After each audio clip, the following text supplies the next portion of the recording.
Alerta Geral. 7h20. No Alerta Geral, bate-papo político com os jornalistas Luzenor de Oliveira e Beto Almeida. A gente abre o bate-papo político com uma boa notícia: dinheiro na conta das prefeituras do Ceará. Os municípios recebem nesta segunda-feira a terceira parcela do FPM. São pelo menos 98 milhões de reais. As informações chegam agora com Carlos Alberto. A semana começa com uma boa notícia para os cofres dos municípios do Ceará.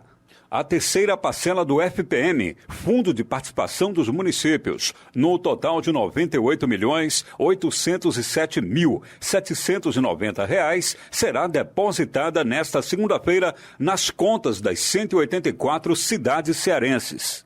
A maior fatia desses recursos, no valor de R$ 18.018.000, é destinada à Prefeitura da capital, enquanto as 20 menores cidades, que concentram menos habitantes, recebem em média cada uma R$ 176.437.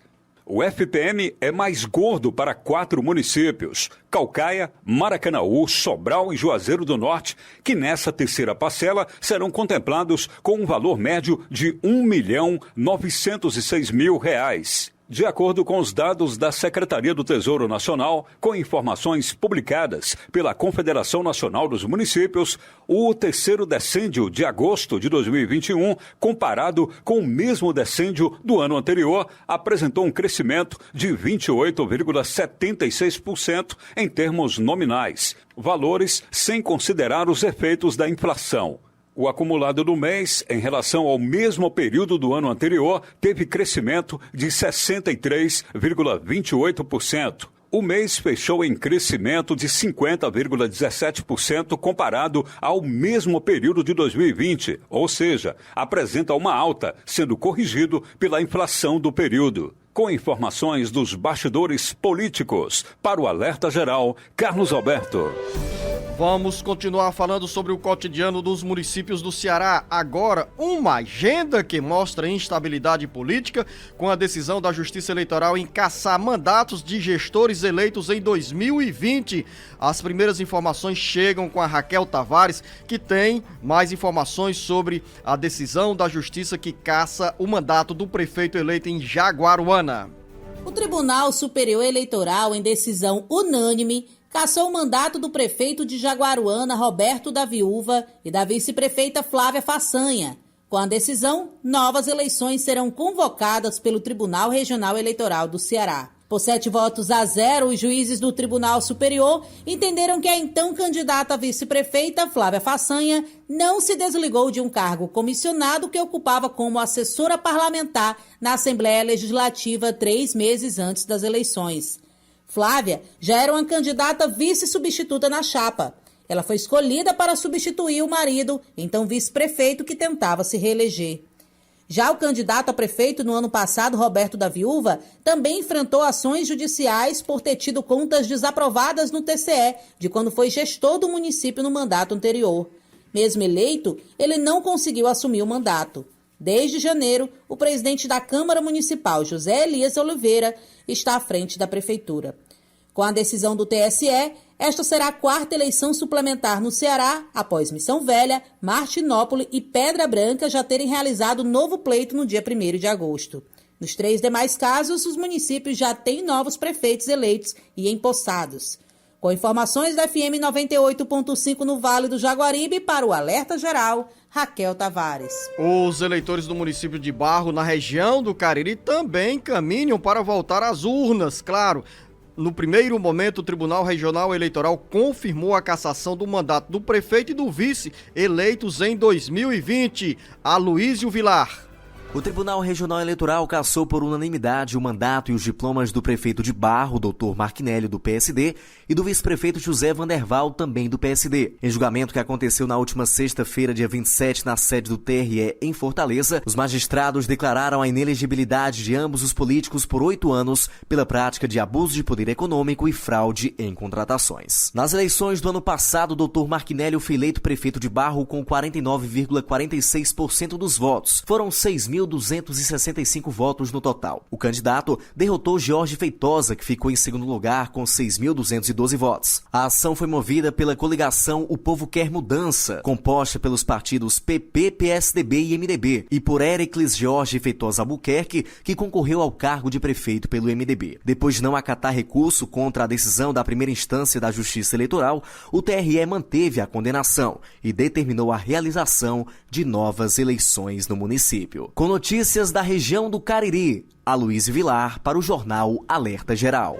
Além dos municípios de Jaguaruana e Barro, a cidade de Coreaú, na região norte, também entra na mira do Tribunal Regional Eleitoral, que pode manter a cassação do prefeito e da vice-prefeita eleitos em 2020.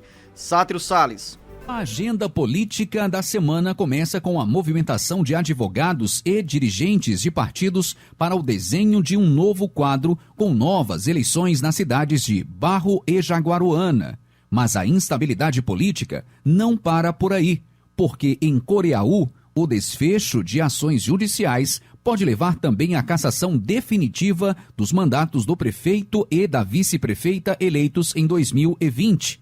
O quadro político em Coreaú caminha para mudanças, porque o Ministério Público Eleitoral defende que o Tribunal Regional Eleitoral mantenha a cassação dos diplomas do prefeito e da vice-prefeita do município de Coreaú, com a realização posterior de novas eleições no município. De acordo com investigações, Edésio Citônio e Érica Frota e o vereador eleito Francisco Menezes Cristino praticaram abuso de poder econômico e captação ilícita de votos durante a campanha eleitoral de 2020. Para a Procuradora Regional Eleitoral Lívia Maria de Souza, é inegável a gravidade dos fatos, haja vista o absoluto descompromisso dos candidatos com os princípios basilares que devem ser promovidos e respeitados durante o pleito eleitoral, principalmente quando se considera que a captação ilícita de sufrágio promovida não se tratou de casos pontuais, mas de uma verdadeira estratégia espúria para o êxito da consecução dos cargos públicos almejados,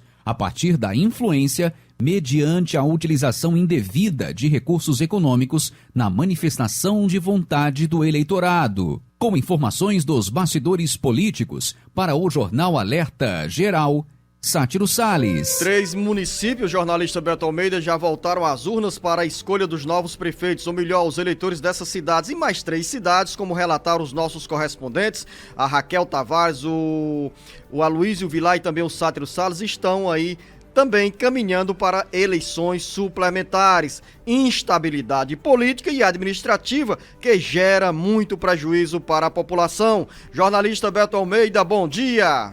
Beto Almeida. A análise política com credibilidade e isenção. Bom dia, Luciano. Bom dia aos nossos ouvintes. E aí, Luciano, entra uma questão que eu chamo dessa instabilidade política gerada também na lentidão da justiça eleitoral, no entendimento, nesse vai e vem, porque aqui, por exemplo, pegando o caso de Jaguaruana, lá o prefeito eleito, Roberto da Viúva, foi indeferido, aí pelo TRE aqui, recorreu a Brasília. Em julho, o TSE, lá, o Tribunal Superior Eleitoral, deu ganho de causa para ele assumir o mandato, assume o mandato e agora recua na decisão e tem esta possibilidade agora real de haver eleição suplementar no município de Jaguaruana. Aí nós vamos outras situações que foram lidas aí na sequência, também Coreaú, também em Barro. São municípios, outros 3, que vão provavelmente se juntar a Martinópolis, a Missão Velha e Pedra Branca. Ou seja, teremos aí, para início de conversa, meia dúzia de municípios que afetam uma população inteira, várias populações na realidade, que deverão passar por eleições suplementares. O problema em si não é a eleição suplementar. O problema é que nós já estamos, Luzino, encerrando um tempo aí grande, uma mudança de... Olhando para 2022. Exatamente, olhando para 2022. A eleição, logicamente, quando vier, se vier, não vai acontecer mais esse ano. Vai acontecer em 2022. Mas isso significa uma quebra de gestão, uma quebra de continuidade, uma quebra de tomada de decisões. E como você disse, quem paga essa conta? Quem paga essa conta é o morador, é a população, são os serviços que acabam sofrendo problema de continuidade. E eu acho que, nesse caso, a Justiça Eleitoral tinha que ser mais ágil. Luzenor, me diz uma coisa, justiça eleitoral existe onde mesmo? Em que país existe? Eu fico me perguntando o seguinte, porque criou-se a justiça eleitoral exatamente para ela trabalhar exclusivamente durante o período de campanhas, para ter agilidade, porque o calendário da justiça eleitoral é um calendário diferenciado das demais instâncias do Poder Judiciário. Tem prazo para acontecer. Então, supostamente, a justiça eleitoral foi criada para dar agilidade na tomada de decisões. E a gente não vê isso exatamente na prática, Luciano. 7h30 e daqui a pouco dentro do bate-papo político, Beto, vamos falar sobre o futuro dos trabalhadores da empresa Troller no município de Horizonte. Mas na agenda política também tem muita movimentação nos bastidores do PSDB. Tem, Luciano. O senador Tasso Gereissati confirma que pode haver uma coalizão com outros candidatos, pré-candidatos do PSDB.